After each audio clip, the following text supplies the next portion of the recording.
Akhirnya Fir'aun dan bala tentaranya itu tenggelam.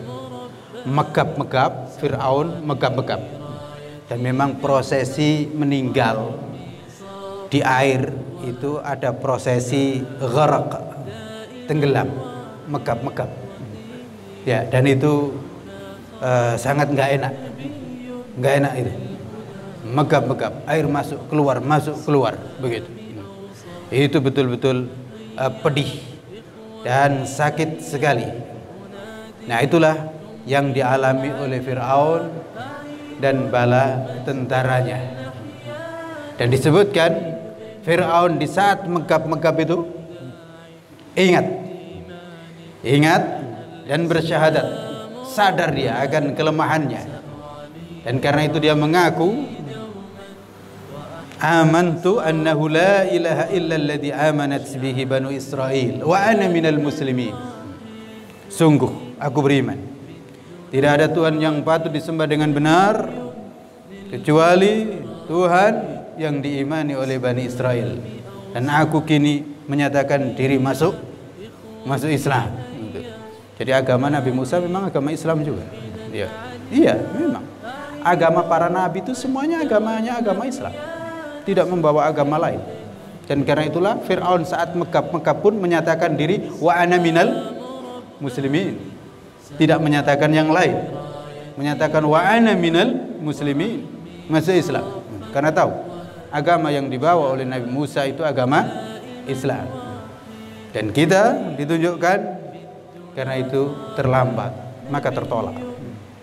Al-ana, baru sekarang kamu sadar. Jadi tertolak itu. Disebutkan di dalam riwayat,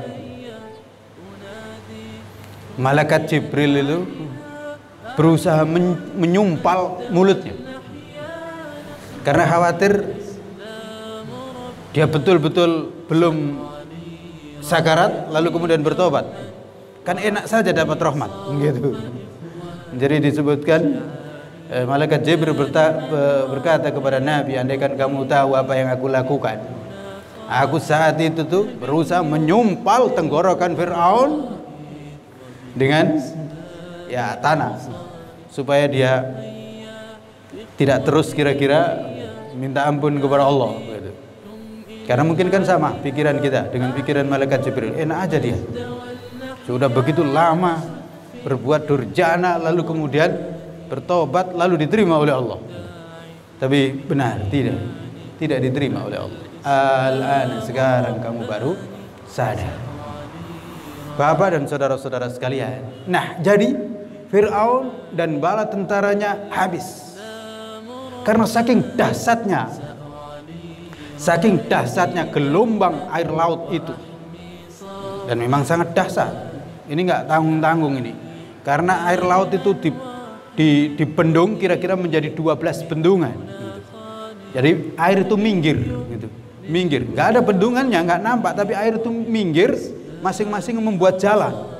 Jadi Bani Israel itu bukan berjalan di atas laut, bukan berjalan di atas air, bukan, tapi berjalan di dasar laut gitu. Ini juga hebatnya itu, dasar laut itu langsung kering, kayak kira-kira langsung di bulldozer dikeraskan begitu gitu. Jadi disebutkan ditiupkan angin sehingga dasar laut itu layak untuk dijadikan jalan. Samping kanan kirinya itu air.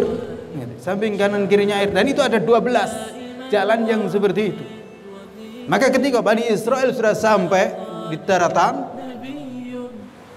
Fir'aun dan bala tentaranya di tengah-tengah, itulah air dikembalikan. Silakan dibayangkan pakai ilmu. Air itu balik seakan-akan bendungan itu jebol bareng, maka terjadi gelombang yang sangat dahsyat. Apa artinya manusia nggak ada? Hancur berkeping-keping. Ya kalau sudah hancur berkeping-keping, ya serpian-serpiannya dimakan ikan. Hancur berkeping-keping sehingga nggak kelihatan lagi, nggak kelihatan. Nah, Bapak dan saudara-saudara sekalian, melihat kondisi nggak ada yang kelihatan itu. Tidak ada yang kelihatan itu, Bani Israel di atas. Ternyata, ya ini juga penyakit Bani Israel juga. Ya penyakit kita juga. Ternyata mereka nggak percaya kalau Fir'aun itu sudah mati. Jadi mereka nggak percaya. Masa benar Fir'aun sudah mati? Nggak akan dia itu mati gitu. Oh, dia itu hebat. Nggak akan dia mati. Jangan-jangan dia masih sembunyi di dasar laut gitu. Begitu dia. Nggak percaya. Rata-rata mereka tidak percaya kalau Bani Israel itu sudah mati. Dan yang lain menjadi ragu. Iya ya. Jangan-jangan dia masih hidup. Jangan-jangan dia masih bersembunyi di dasar laut, kan gitu. Karena kalau kita mendengar ada orang sakti mati nggak jelas kan, mungkin dia sembunyi, kan gitu. Nanti suatu saat akan muncul, kan gitu. Nah, di sini disebutkan Nabi Musa dan juga disebutkan sekelompok dari Bani Israel akhirnya berdoa kepada Allah Subhanahu wa taala. Minta kepada Allah, ya Allah, kalau Fir'aun itu sudah mati, tunjukkan jasadnya. Di situ mereka berdoa begitu dan ternyata benar.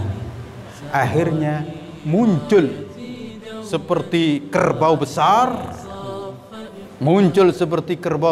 seperti khimar besar, perlahan-lahan terus minggir hingga kemudian naik di atas permukaan daratan yang agak tinggi. Dan ternyata benar, itulah Fir'aun. Karena utuh, disebutkan jasad Fir'aun itu utuh, pakaiannya masih lengkap. Andaikan ada jengkol-jengkolnya itu masih lengkap. Iya kan? Zaman sekarang kan begitu, dipasang semuanya. Nah, Fir'aun juga begitu, dipasang semua. Dan ternyata masih lengkap. Bayangkan, masih lengkap. Tidak ada yang kurang. Karena andaikan nggak ada pakaiannya, mungkin mereka masih ragu juga, kayaknya bukan ini ya Allah, kan gitu. Ini nggak ditunjukkan pakaiannya. Jadi bintangnya berapa di situ ada. Hitunglah kalau nggak percaya. Karena tidak ada yang punya pakaian seperti itu kecuali Fir'aun, nggak ada. Tidak ada yang punya pakaian lain seperti itu. Sehingga betul mereka baru percaya. Dan karena itu, Bapak dan saudara-saudara sekalian, Allah lanjutkan kisah yang disebutkan di dalam surat Yunus ayat 91 dan ini yang ke-92. Fal yawma nunajjika bi badanika litakuna liman khalfaka ayah. Pada hari ini kamu wahai Firaun, kami selamatkan bibadanika, badanmu. Jadi catatan ini penting. Kamu selamatkan badanmu. Litakuna liman khalfaka ayah, agar kamu menjadi bukti ayat bagi orang setelah kamu. Wa inna katsiran minan nasi an ayatina laghafilun. Dan sungguh banyak di antara manusia itu yang dari ayat-ayat Allah, tanda-tanda kebesaran Allah, tanda-tanda keagungan Allah, tanda-tanda wujud Allah, laghafilun, benar-benar manusia itu banyak yang lalai. Nah, ini akhir cerita dari Fir'aun. Ditemukan jasadnya. Dan ternyata hingga hari ini